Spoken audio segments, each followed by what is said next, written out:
Hello, good evening everyone. My name is Pooja Rai and I'm a second year MBA student. I have got a small presentation for you guys on a topic called as project life cycle, and the subject out of which this topic has been chosen is known as a project management. So let's begin with the topic. We'll start with the definition of project. Project is a work, it is defined as a work that has to be completed or that has to be delivered if it is a service within a given time frame or a within given timeline. So that is the definition of project. Let's move ahead. Now let's understand what is project management. Project management is the application of methodologies, tools and the process to successfully plan and execute the projects.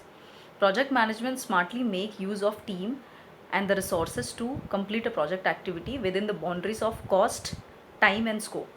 Alright, so the plan must adjust according to the triple constraints or a project management cycle, or it's a triangle which refers to the time, cost and scope. These are the three corners of a triangle which makes a which is also called as a triple constraint, or it is also called as a project management triangle.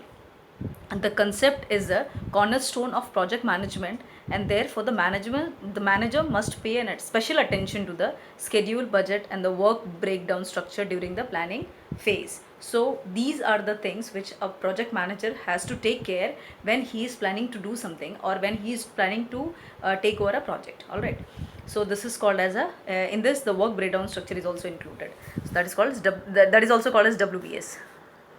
Now this is a graphical, or you can say a pictorial representation of project management software, and this is also called as a Gantt chart. Here different I'll zoom. Here different activities has been these activities has been this planned. All right, so the contract is there, design is there, procurement is there, different activities are planned, and in between different sub activities are also mentioned. Here the time frame is given, as you can see here, from Monday to next Monday to next Tuesday this activity has to be completed. There are sub activities in between which you have, like one is the activity, 1.1 is a sub activity. Here you have a time frame that from Monday to Tuesday you have to complete activity called as a proposal. Then documentation review, you have to start from Tuesday and that will end till Thursday. And in the same way, bill date is from Tuesday till you will get the chance to complete it till Monday. This is called as planning phase. Alright, so in this, when you complete that activity, it represents over here as 100%. Here you can say 100%, 100% here, 100%. And this is the due date. This is the date. On this date, this is the status of this particular activity. So in that way, now once it is completed, now let's move to design. So this is the process, and in this way you can pictorially understand what exactly your project, what is the status of your project, and on which you are moving on a right note or not, that you will come to know. All right, so if you are taking more time, then you have to do some rescheduling in the work. You have to increase the resources, you have to decrease the resources accordingly. You have to put resources from here till to different activity. So these are the things which you can plan and see over here. It is clearly mentioned as a Gantt chart. Now here it is a pictorial representation of a project life cycle that is called as initiation phase, planning phase, execution phase and project closure. So initiation phase includes project definition, project constraints, project statements. Then detailed planning about that project, estimation of the cost, resources, everything will be done in the planning stage. Then execution phase will be a project team, execution, development and management. So entire thing which is being discussed in the planning phase comes under execution part in the execution phase.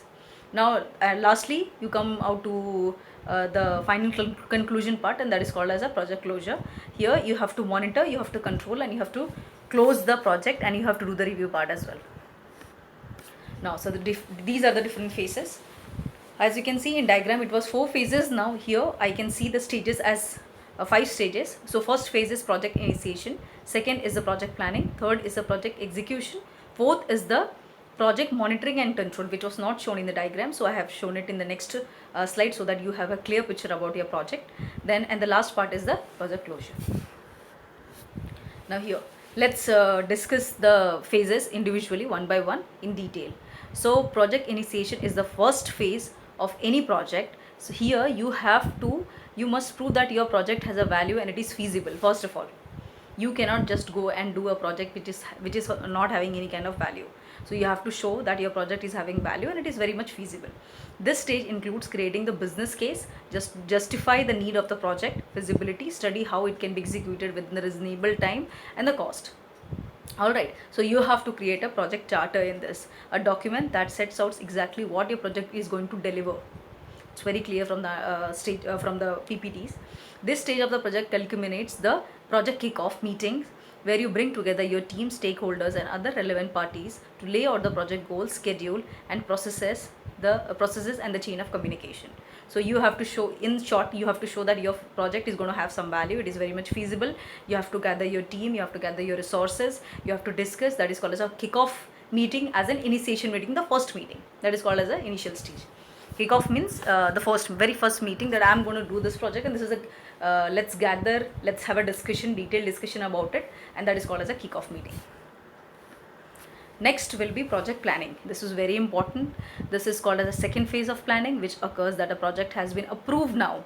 Delivery of this phase is the project plan, and which has a guide of the execution and the control phases.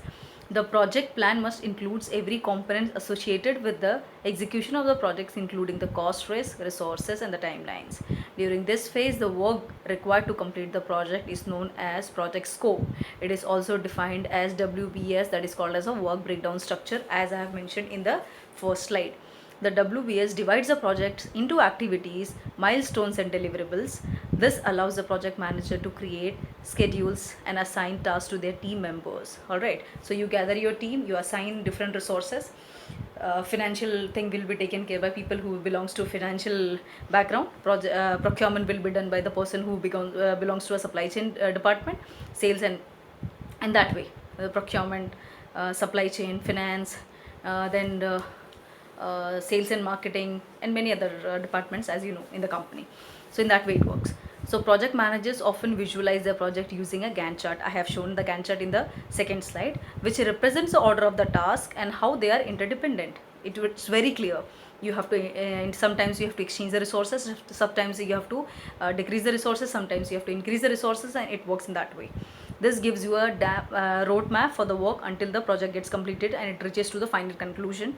And there are also a different project planning charts and techniques known as the Gantt charts, CPM, WBS, or PERT. PERT is a part of the syllabus, that it's a different, altogether a different topic. So it is very important. That facilitates the development of the project plan. Next is the third phase is the project execution, which is where the majority of the work happens. So what all discussions you have done, what all things you have decided that I'm going to do in this project, that everything gets executed in the project execution phase. This is the phase where you complete the work, project activities, and the milestone to produce the deliverables to the client or the stakeholder satisfaction by following the plan created in the previous stage. That is a planning stage. Along the way, the project manager will relocate the resources as needed to keep the team working. I have mentioned in the Gantt chart as well. If you say some activity requires less resources and you have allocated more resources, and someone requires more, then you have to reschedule your team resources from one place to another place, just to make the adjustment. So everything has to be taken care by the project manager. So this will also work to identify the mitigation risk, deal with the problems, and incorporate any changes. Now fourth phase is the project monitoring and control. The fourth phase is the project monitoring and control, which occurs at the same time as that of the execution phase of the project. So because of this, as it happens along with the execution phase, it was not mentioned as a different or a separate phase in the pictorial diagram, as I have shown in the third PPT, in the third slide. So it involves monitoring the progress, performance of the project to ensure that it happens and it stays in the schedule within the budget. The quality control procedures are applied to guarantee the quality assurance. The biggest issue of the project are typically three things, that is time, scope, and cost, which relatively are referred to as a triple constraint triangle I have mentioned before also. The main goal of this phase is to set firm control on the project to ensure that you are not going off track. This is very, very important. Hence the name is known as a project monitoring and control. Here you have to control all your activities. You have to check whether you're on track or not. If not, then you have to make some changes so that you are back to the track and you get your work done from the resources which is available to you, and you are going to complete the work within the given time frame. This is the last phase. This is called as a project closure. This is the final deliverables are presented to the client and the stakeholders. Once approved, the resources are often released, documentation is completed, everything is signed off. So at this point, the project manager and the team can conduct a post-mortem to the evaluation and the lesson learned from the project, from the experience. It is very important. You have done a project. Now you have many things which you can take in from the project, as in this mistakes were done.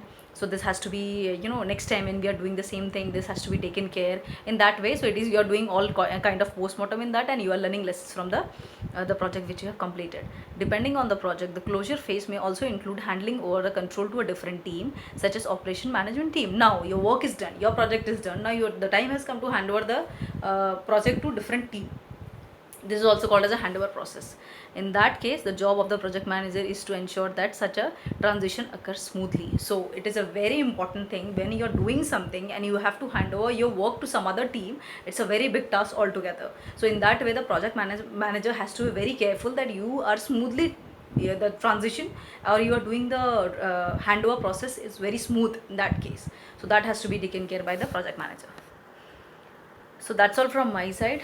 Thank you for watching this video. Thank you so much.